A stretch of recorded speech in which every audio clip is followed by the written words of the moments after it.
Right, let's get started. It's my pleasure to introduce to you today's speaker, Sudeshan Mudali, Infrastructure Division Manager at CONQA. Sudeshan has been with us for over 3 years, and during which time he has helped large-scale clients both here in Australia and in New Zealand deliver on quality outcomes. He has a genuine passion for helping support the infrastructure industry and being part of the transformation that we see in the quality space. He'll be sharing insights on how digitising your quality management plan can deliver outcomes for your organisation. Thank you so much for taking the time to chat to us today, and I'll hand it over to you from here. Thank you, Elise, and thank you for the lovely introduction. Good morning, everyone. As Elise mentioned, my name is Sudeshan Mudali, and I am the Infrastructure Division Manager here at CONQA. I am really excited to talk to you guys today about quality, about the future of quality in the construction space, and more importantly, about digital tooling and how a good approach to digital tooling can really help drive some great outcomes. Before we get into the agenda for today, I thought I'd give you sort of a brief overview of why it is we've set this talk up and why we are so passionate about quality here at CONQA. As you would know, CONQA is an organization that's committed to quality.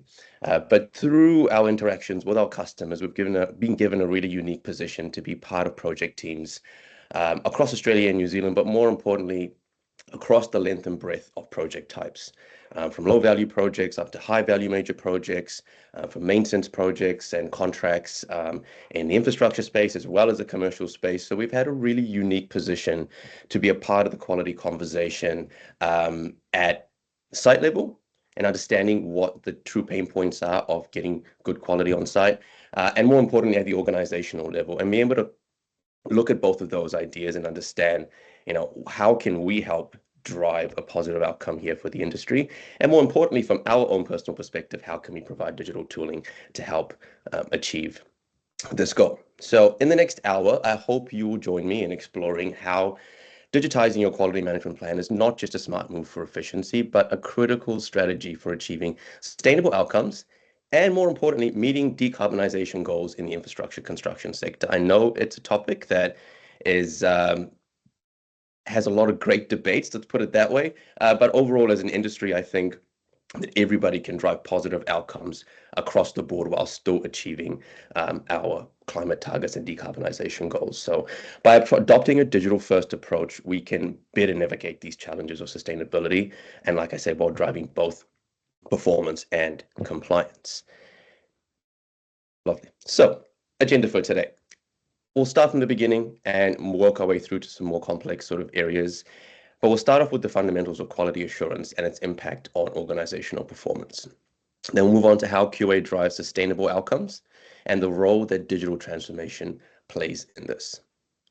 Then we'll look at what good quality assurance looks like at an organizational level. So that's really, really important. It's great to be able to talk about quality in all its different ways. I think everybody has an idea of what good quality means, even if you don't work in construction. But being able to then take that and break it apart into its separate pieces and put it back together within an organization so you achieve the outcomes that both yourself and your stakeholders require. I think it's really, really crucial, and that's why we'll dig into that with a bit more detail.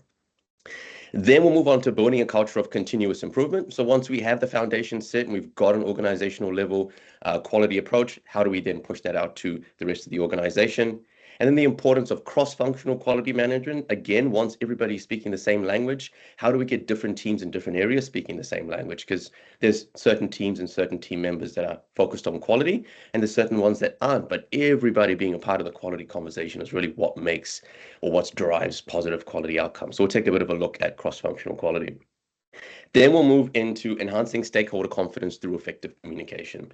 So I think we all know, and I assume you all know, that our client-customer interactions are some of the most important ones. And I know we have both clients and customers here on the call today, but enhancing that conversation, I personally feel, is one of the most important and potentially one of the most underserved areas when it comes to talking about quality. So we'll dig into that a little bit more as well.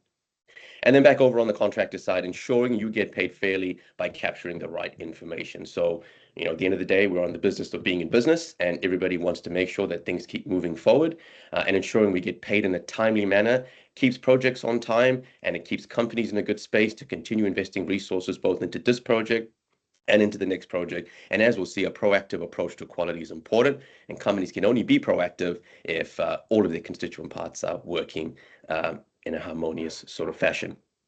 And then we'll end the session on the value of accurate reporting and producing positive outcomes. So all this stuff is great, but how do we then create an output, out of that, and then produce that output to our stakeholder relationships? So we'll take a look at reporting and how we can create some standardization to help us get better outcomes. And then we'll move on to some questions. So as Elise mentioned, we've got some time for some questions at the end. So get your questions together, and at the end, we have a chance to go through it. Thank you so much. Slight caveat, battling a bit of a cold at the moment, so excuse the voice. But let's start with the basics. What is quality assurance, and how does it impact organizational performance? A really crucial question. So QA is about being proactive and ensuring that processes, tools, and practices you implement meet the necessary standards from the start.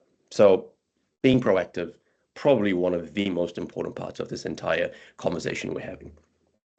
How do we be proactive? A well-executed quality management plan is the backbone of successful projects. So not only helps in maintaining high standards, but it also builds a culture of quality. But let's take it back for a second there. A well-executed quality management plan is the backbone of successful projects.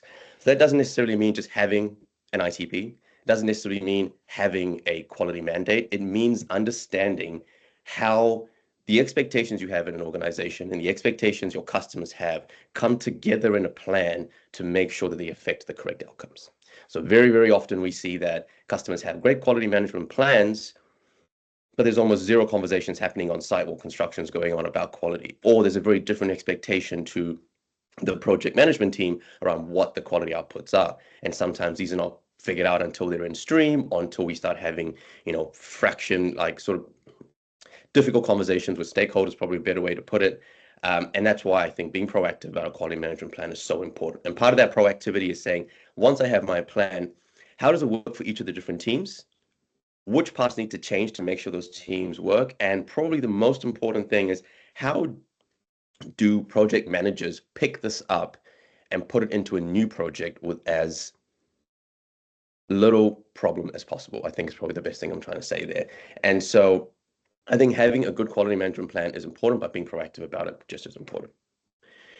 Why should organizations prioritize QA to drive a culture of quality? So again, this is about maintaining high standards. So prioritizing QA means fewer reworks, reduced costs, and ultimately better project outcomes. We'll talk about that more as we move on. We'll quickly go on to sustainability and QA, because I think it's a really, really important part of the conversation that we're having when we start to look at the future. So as we move towards a sustainable future, quality management becomes a key driver of the sustainability change. Why? Because sustainability isn't just about using green materials. It's about reducing waste, minimizing rework, and ensuring that projects are built to last. And that's really, really important. How do we ensure that we minimize risk? Through having proactive quality. How do we ensure that we minimize rework and save costs? Is by having a closer focus on quality. From the rework perspective, it's the quality piece in there about capturing the right evidence at the right time, putting that evidence from the right people to get the right sign off, and understand the requirements that are placed onto that area of work. By digitizing your quality management plan, you can monitor and manage quality in real time. So you reduce your risk and delays while aligning with your sustainability goals. So digital transformation is really important here, because what digital transformation does is it saves you costs at the front end, but what it does is standardizes your process. So whatever savings you're able to put into place, both from a sustainability and cost perspective, a digital platform allows you to then enact those savings into each and every project. By being a digital tool, first off, and allowing you to be able to quickly spin up a quality tool for a new project, but more importantly, by creating a quality management plan that's integrated with your digital solution, it means that the team can also then understand how to use that digital tool each time you move to a new project. And if you're working with similar clients, then that's going to come back as well. And doing that over and over again creates a sustainable outcome.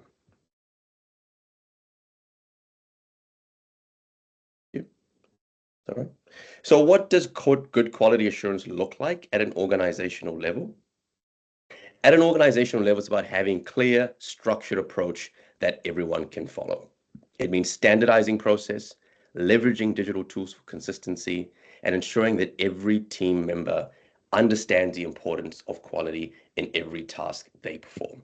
So this feeds directly back into what I've just been covering in the last couple of slides, is by being proactive and understanding how your quality management plan is managed by each of your different teams, it means that your teams can then better manage those quality outcomes. I think that's paramount. And that really requires organizations to sit down and look back at projects and say, what has worked and what hasn't worked? What needs to change? And now that we have that change, how do we affect that change through proper tooling?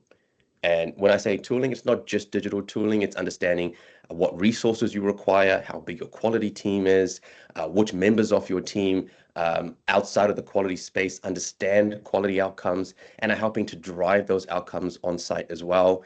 And so that could mean, educating these team members to understand that, or having a well-documented quality management plan that they can keep going back to over and over again. But either way, having a North Star as an organization that's off the back of a proactive quality management plan is key to making sure that you get good quality outcomes on every single project.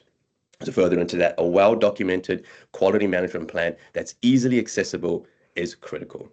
It's also important that each project understands how quality impacts their specific project. So having a clear map of how to enable the organization's quality plan for a respective project, irrespective of size or value, is very, very important. Like I said, I know I've mentioned it before, but a new project manager being able to pick up a new project and have quality be almost something they don't have to think about because things are set up so well is key to just having a good relationship with your stakeholder, but also to deliver positive outcomes.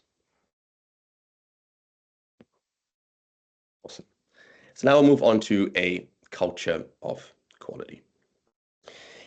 Creating a culture of continuous improvement is essential for optimizing existing processes without having to reinvent the wheel. So by handling inspections and audits in real time, instead of having to complete ITPs and checklists after the fact, you ensure that quality is maintained throughout the project lifecycle.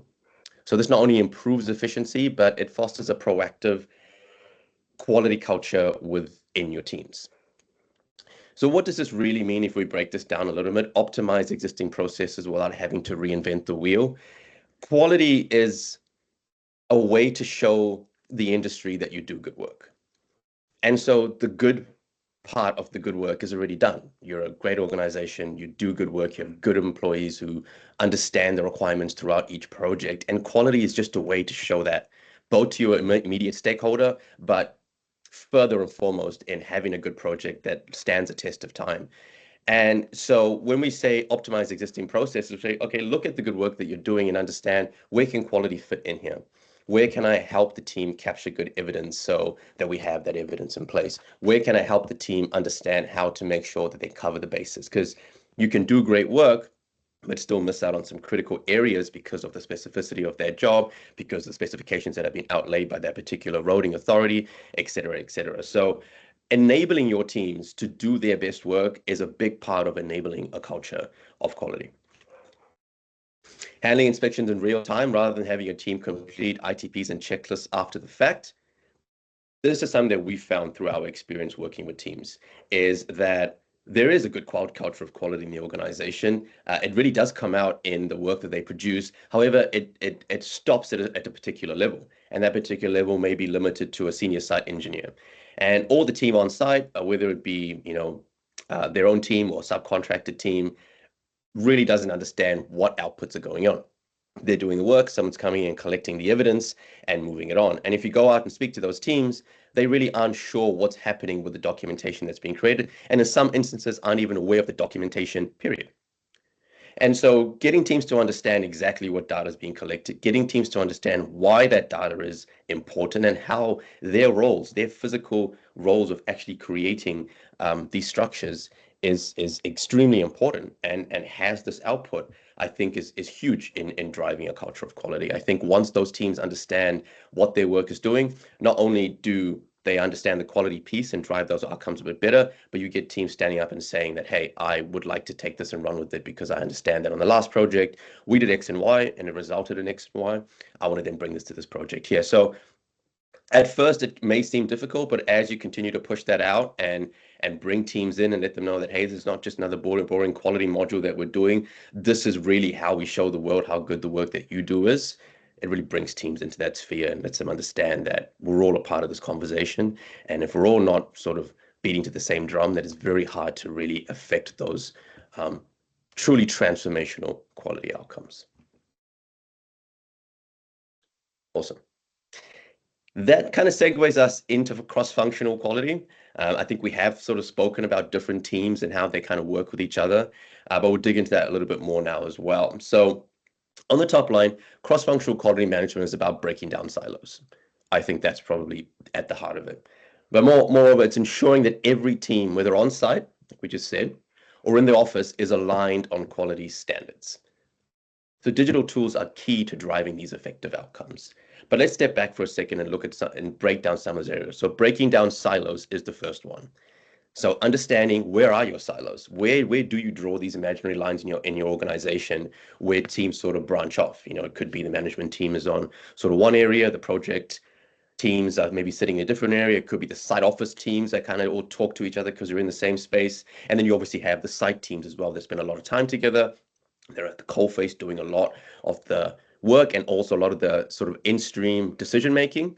And understanding what those silos are is really important because then you can understand, all right, here are the barriers that I have to break down. This team and this team need to talk better together. What I've personally seen is that connecting site and project teams probably has the most transformational difference. You usually find good organizational quality approach, good delineation into project management teams, but then there's always that drop off where you go from project team through into site teams, especially if there's a subcontractor architecture in there as well. So breaking down those silos is really, really important. And how do you do that? You align the teams on quality standards. So I did speak about that in a bit of detail in the last slide, so I won't go into that much more. But again, connecting those site teams is extremely important, and using good quality standards to do that is how you affect that change.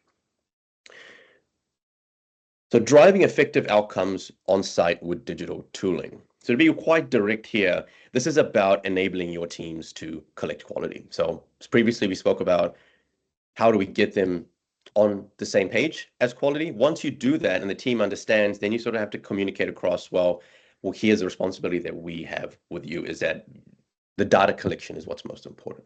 So that's not just photos, it's not just files or attachments, it's not just, specification docs, it's not just on-site visits, it's a collection of all of it. And so understanding how all of these various interactions, both with tools, with paper processes, with external stakeholders, understanding the quality element in each of those is extremely important. And a digital tool allows you to bring all of that into the same sphere. So if you have a digital tool that's set up with your organizational quality standards or quality management plan, but then is also then set up for site, it really makes it easy for your team to then say, all right, well, I kind of understand the overall quality expectation. I am also very busy with my own job, so I don't have time to really go off on this tangent. But at the same time, I understand the importance. So this digital tool that you've just provided me, if I go ahead and work really well in this space, will I achieve the outcomes that we're expecting as an organization? And the answer should be yes. A well thought out digital solution that's been proactively aligned to organizational standards will achieve that outcome. And putting that in the hand of every single one of your team's members on site really then furthers that outcome and embellishes your ability to data capture while also saving time, not having to have a separate person head out to site and walk around and ask questions and capture the information. You're moreover going to be able to open up a screen and see all this data kind of streaming in, irrespective of what data solution you're using. And that obviously segues into the last point of benefiting from connecting site and project teams. So the connected approach allows for better decision making and more efficient project delivery. So better decision making is obvious. You're enabling teams to make better decisions at any given point in time. And efficient project delivery means doing the same thing over and over again is going to affect better outcomes for you as an organization. Okay. Enhancing stakeholder confidence. It's probably one of my favorite topics. I know I said that earlier on as well. One of the biggest benefits of a digital first approach to quality management is the ability to enhance stakeholder communication. I think, and I think everybody thinks this, but the client customer interaction is probably the most important in any business transaction, but especially in the construction context, whether it be a public-private partnership, whether it be with a roading authority, whether it be with a local council, state regional council, or whether you're in the commercial space working with a large property developer. Either way, being able to enhance the confidence that your stakeholder has in you, being able to enable effective communication, and be able to communicate all of this through efficient data capture is going to make sure that you're delivering on probably what is one of your most important outcomes. And so how do we do this? So by enabling effective communication through accurate data capture, you keep your clients informed about progress in real time. So first step there is to understand, how do we communicate and when do we need to communicate? So it seems very obvious, but you'd be surprised the number of times teams are really kind of not thinking about the communication until potentially the first person shows up on site. So, back at the site offices, everyone understands what all the whole points are. They understand, what the bottom line sort of requirements are. But, you still kind of have this sort of, stunned moment when you're on site saying, all right, well, how do we kind of navigate our way through this? So that's where it starts. And that's where we lean back into a proactive quality management plan should have a good proactive piece about stakeholder confidence, and not just for a specific project, but how do you deal with stakeholders across the board? If you're a civil company working on 30 to 40% state roading projects, there's an expectation that's coming from your state roading authority. They have pretty clearly communicated quality expectations. And so baking that in to your quality management plan as an organization means that as the rest of your team pulls that quality management plan and delineates it into their specific project requirements, those stakeholder requirements are going to be baked into that. And you're going to have less thinking required when you get down to specific project level, which is going to then make sure that your teams are happy on site. Because again, if you take any of the state roading authorities, for example, they're huge organizations. They have many, many members working across the state. And so something that your quality team has pulled from a quality standard document and baked into your communication may not be relevant to the person that shows up rurally on your site, but being prepared is going to mean that you can take charge of that and say, all right, here's how I think we should communicate, and it's worked for us on previous projects. Give it a go. We're using this tool and this method, and this is how you will receive information, and this is how you get information back to me. I think that's really, really important because you're taking the thinking out of your stakeholders' hands, which is very important because you're starting to own the conversation. B, you're providing confidence. I think that's the most important thing here. When someone shows up and you're sort of presented with a full communication medium, it just makes people happy. And it means that you can then go ahead and focus on the work that you're doing. So if you're building a complex project in rural New South Wales, or if you're building a tunnel in central metropolitan Victoria, you can focus on what you need to focus on. Most of these projects are complex by definition. And so spending a lot of time trying to figure out how you're going to communicate effectively is not really going to be the best use of your time. And so being proactive about this means that once you get on the ground level, you just have a lot less information to sort of move through. Excuse me, just had someone else join. So this transparency is really what I'm talking about here. Transparency helps in getting work signed off faster, and it strengthens your relationship. And that's the most important thing here, building trust and ensuring repeat business. So that repeat business stuff, I think everybody here is well aware of. You have a good interaction with a external stakeholder, that's going to make sure that that person is excited to have that same interaction with you the next time along. Communicating progress through efficient data capture. So once we have that template in place, once we have an expectation and a medium of how we're going to communicate, here's a digital tool we're going to use. Here's when we're going to send this type of whole point. Here's when we're going to send that type of whole point. Here's when we'll do on-site visits. Here's how you will communicate with me when you aren't happy with the work that we've done and you need a remediation or you need an NCR, or whatever the case may be. Understanding clearly what that means, we can then move on to how to communicate the progress and the data capture. So having the right digital tool should really aggregate your data to then give you a really good idea of where you are. So once you're in stream in the project and you're communicating well with your stakeholder, at some point you're going to come back to a new problem, which is, all right, well, we're having great conversations and we're checking off all our various whole points, for example. But where are you at in the project? What's your current progress? What's outstanding? What isn't?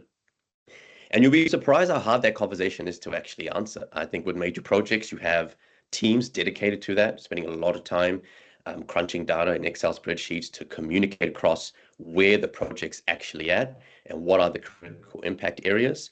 But now you're getting to a stage where the right digital tool is providing that for you. And as long as you can enact a good quality management plan and drive efficient data capture, then that data that you capture on site should then aggregate up to produce metrics and insights that your management and project management team can then use to communicate that progress across.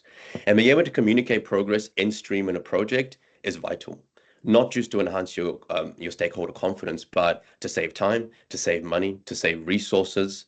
And I think at a time now where the cost of construction is going up so fast, and you have these other areas like the cost to the environment of materials, and we've got so much of materials management focus happening. Being able to be efficient in an area like this is so important, because whilst the industry figures out how we can create more environmentally effective cement, being able to digitize paper processes and being able to digitize and save time through these areas, I think it's paramount. And obviously, all of that then leads into getting your work signed off faster. And before I go into that point, I think it kind of segues us nicely into the next slide of get paid fairly. So capturing the correct information in real time is crucial to ensuring you get paid fairly. So as we show there, get work signed off faster by enhancing your stakeholder confidence. You enhance your stakeholder confidence by having a proactive quality management plan and sharing that culture of quality across an organization. And once you continue to follow that path, let's call it that, and you start to get work signed off faster, then you start to get some of these other benefits of getting paid fairly. This can sometimes be a tough topic to talk about, getting paid fairly, but it's important, right? As I mentioned earlier, being able to get paid on time is crucial to organizations being able to manage their resources, not just on this project, but for future projects. State authorities and federal authorities are updating pipelines continuously. New tenders are coming on market. And some of these projects, companies have been waiting a long time to be a part of it. They might have known for 10 years that it's happening. And being mindful of getting paid on time is going to mean that that organization is able to then say, all right, I can tender on this project. I am ready with the resources because the projects that I have in stream right now are being managed really well, and we're getting paid when we need to get paid. And that's going to allow me to then invest to make sure that I'm on this next project. So how do we get paid fairly? By using digital tools. I'm going to keep saying this, but it's really important. So using digital tools to speak the same language as your clients through consistent reporting and documentation, and streamlining, or thus streamlining the handover process. So there's two parts here. There's capturing the right information and then communicating the right information. So you already have these milestones on when you're going to get paid. That's pretty well communicated. Probably before the project even starts. So everybody's aware, you do X, you get Y, and you're going to get paid. But the two parts it breaks down to is, all right, well, we're not going to be able to see whether you've hit this milestone unless we have some evidence of that. And that's where capturing the correct information comes into play. Having an ITP in one place in Excel and having, 500 photos sitting in a Dropbox gets really hard. And as soon as you have to bring somebody in to then go through that information, you bring in an extra cost. You have to remember that the members of your organization are the most vital part of your organization, is also the most expensive part, because personal or human resource is extremely expensive. And so as soon as you have to bring somebody to crunch numbers, you're losing time, you're losing money. So having a digital tool in place that captures the right information in one file, like in one sort of swoop, where you're capturing data for quality, you're capturing data for stakeholder confidence, and the result of those two is also capturing the right information to get paid, just means that when you get to this conversation, the information is already there and you do not have to go and put it together. Speaking the same language is part of that as well. You can only really have the correct information if you know what the correct information is. And the only way you know what the correct information is if you're speaking the same language. So again, this leads into enhancing stakeholder confidence. So part of that confidence is speaking the same language. So if everybody's aware of what the expectations are, you capture the correct information in accordance with that expectation, and that comes from speaking the same language. And the result of both of those together equals a faster handover. And that's not just a faster handover as in, we've cut down the amount of time it takes to capture information from 2 hours down to 10 minutes so we can give you this email information faster. That's probably a small part of it. But a big part of faster handover is less rework, less pushback, less potential non-conformance. And again, we're going back into this quality management plan. If we understand what quality means, we understand what the right data is, if we understand the specifications and expectations put on us by our customers, we can then make sure the right information is captured through the right medium. And that faster handover really just means we're handing over a better piece of work, a higher quality piece of work with less barriers to push back on. And so you're going to have someone who's delighted to see your work because hey, I can dig into the specifics of this, because I know this company doesn't make silly mistakes, or they don't leave stuff out, or I don't have to go and check if X and Y is done because this is a good organization that collects good information. And it's that reducing rework part of it that enables a faster handover. So a faster, more accurate handover not only improves cash flow, but also reduces disputes and ensures that everyone is on the same page. And so I know the word disputes probably triggered a whole lot of people on this call, whoever's going to be listening to this, because it's such a big part of the conversation. And sometimes disputes resolutions, run far past the project end date and can sometimes be the hardest and most costly parts of the project to close out. So anything that we can do to reduce disputes is going to be huge in enabling a faster handover and getting us paid fairly. Awesome. Getting to the tail end of the presentation right now, but no less important, if anything, probably the most important, accurate reporting. Yes. So everything we've just spoken about now leads into how do we export? What is the output? How do we put all of this good stuff together and put it in front of somebody in a format? Now, it seems like, that's not something we should really be talking about, but you'd be surprised of how important reporting is. And so good reporting produces positive outcomes by meeting contractual obligations, but also delighting customers with standardized templates. So we'll break that down a little bit now. How good reporting produces positive outcomes. Let's take the example we've kind of been boating along in this talk about. We've got a good quality management plan. We've got good stakeholder confidence. Everyone's aware that we're doing the right thing. And everyone's now ready to receive a good bit of QA to work past the whole point or to get through a progress claim. And then that arrives in, 6 different documents and 5 different formats and 3 different places to log into and just a general mishmash or confusion. Or it does arrive in one platform, but there hasn't really been a lot of thought put into how we kind of work our way through this. And then you've got your customers saying, hey, I'm getting really frustrated here because I'm actually spending 2 hours just to work through your document. And I know exactly what I'm trying to check for, but I'm not really sure where to find it. There's a lot to kind of go through here. And we know by definition, good quality is going to be a lot of documentation, right? It's how we future-proof ourselves and make sure that we've got good evidence. So that's why it's really important that your reporting solution keeps that bulk, because the bulk is important to have good evidence, but there's a way to be able to cut through that information. And so a standardized template is key to that. And so having a standardized template means that the information you capture always goes into the same format, in the same place, with the same flow and the same expected outcome. And so setting that standardized template in place, either through the first couple of interactions with your customer, or by prefacing it earlier on in the piece before work start by showing a demo sort of template, or because you've worked with this client, numerous times now, and they're really aware of your reporting and they really like it because it's easy to work through. Either way, having your customers on board with your reporting template and what it's telling them is paramount in making sure that they have confidence and you're going to get paid fairly through a faster handover. So nothing worse than all of that information coming together and the faster handover gets delayed because someone's scrolling through a long document that aren't sure where to find what they need to find. So how do you delight customers with a standardized template? How do you make it easier to find information? Through digital tooling.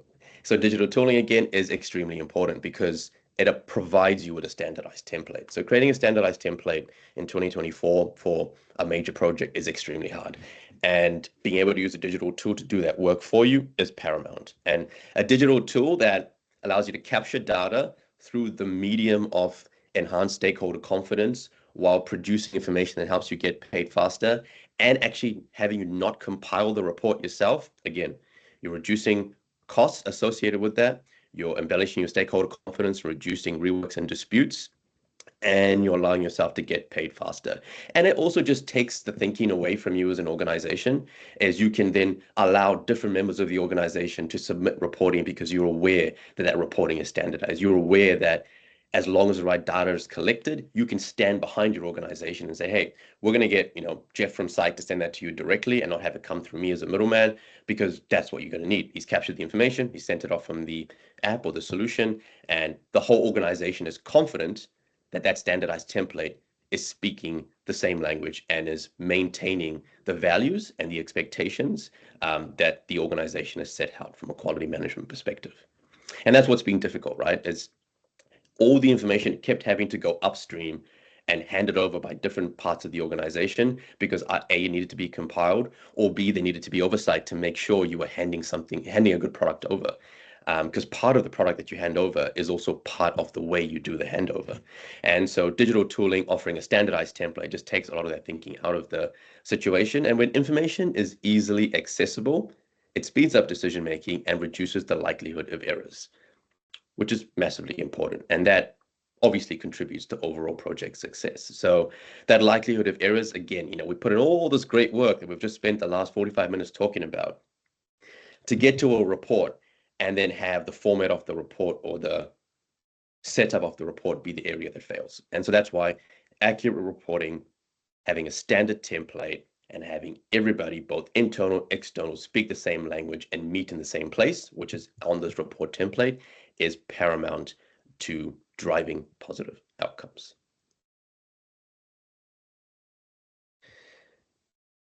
Awesome. So we've gotten to the end of our conversation. I thought I'd quickly go through a summary and go over what we've spoken about. And I think before I get into it, I think the most important thing to summarize here is that sustainability through quality should be a priority for any organization in infrastructure sector or otherwise.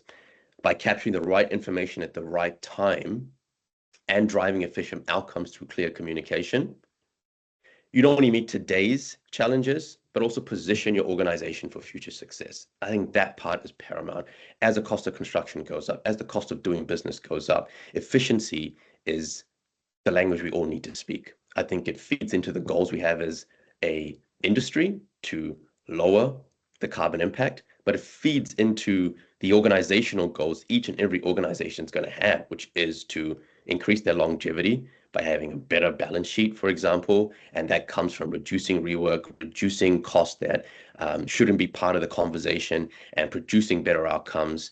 And that all comes from, at least from a quality perspective, a structured quality management plan and a cross-functional approach to quality that builds a culture of continuous improvement and that helps you enhance your stakeholder confidence, resulting in you getting paid fairly through the lens of an accurate report that produces positive outcomes. So I hope you guys enjoyed that. That's just some insights we would love to share from our perspective, being a part of great projects across Australia and New Zealand. But for now, I'm hoping there's some great questions, and I'll hand over to Elise, who will take us through any questions that were being sent through. Thank you, everybody. Thank you so much for that very engaging presentation. I hope everyone found it valuable. We do have just a couple of minutes for some questions. So if you have any now, please go ahead and type them into the Q&A box. But I do have a question here for you. The question is from Tony. I'm struggling to get others on board with the impact of good QA processes. Do you have any suggestions in getting my team buy-in? Yes, great question, first of all. So I see there's two parts to that conversation. Oh, Is I think you're on mute. me personally? No. Can you hear me? Can you hear me? Yep, I can hear now. Ah, awesome. Yes, thank you. So there's Yep, two can parts to that yep, conversation, yep. right? It's which team members are you or teams are you struggling with? If it's the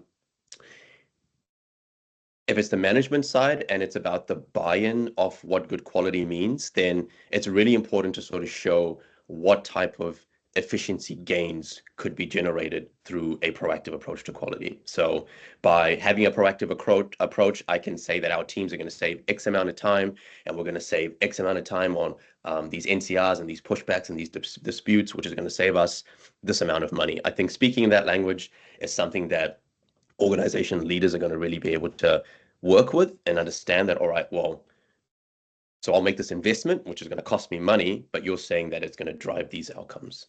So that's on the leadership side. On the site side, it's about understanding what the problems are. And so, like I mentioned earlier, site teams have a lot to deal with, from the actual coalface that they're working on through to all of the different parts of the organization trying to pull information out of them. And so, first of all, it's about making sure they understand that quality is important to everybody. So it's about baking this in to your expectations for each of the members of your organization.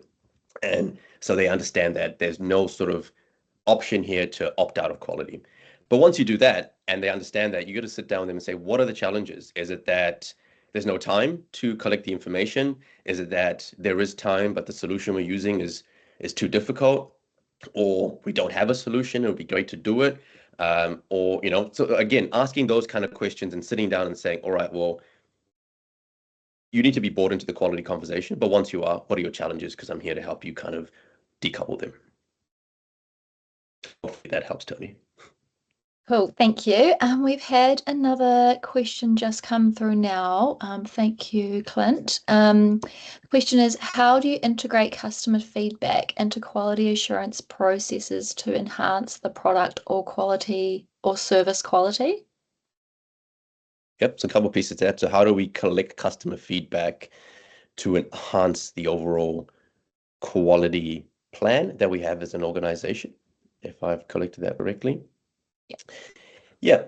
Again, it's about understanding what the barriers are. And so customer feedback can be two things, right? They can be positive and they can be negative. And so it's about looking at the positive sides of the feedback and saying, all right, this is what we're doing well. How can we do this even better? Or how can we continue to push these parts of our quality management plan or our communication plan? And then on the negative side, I think negative feedback or critical feedback is probably the best kind of feedback you can get because it's direct information on how you get better. And so the best way that you can enact customer feedback is to look at what the negative feedback is and be honest with yourself as an organization around how we can make that better. And so if you've got repeat sort of pushback on, it's really hard to work through your reports and I don't understand what you guys are trying to tell me, or your reports are great, but the information you're capturing is never exactly what I'm looking for. Or, every time I show up on site, nobody's ready to receive me. It could be a whole lot of different things, but if the specific question here is like how can we react better to our customer feedback, it's to look at the negative sides and just work to be better, I think is the best way. Well, thank you. No problem. I Hopefully that helped, think Clint. that is all of the questions, and we are right on time. So unless anybody else has anything, I don't think there's any other questions coming through. So I think we'll wrap there. Thank you so much, Sudeshan, for your presentation today. I hope that everyone found it valuable.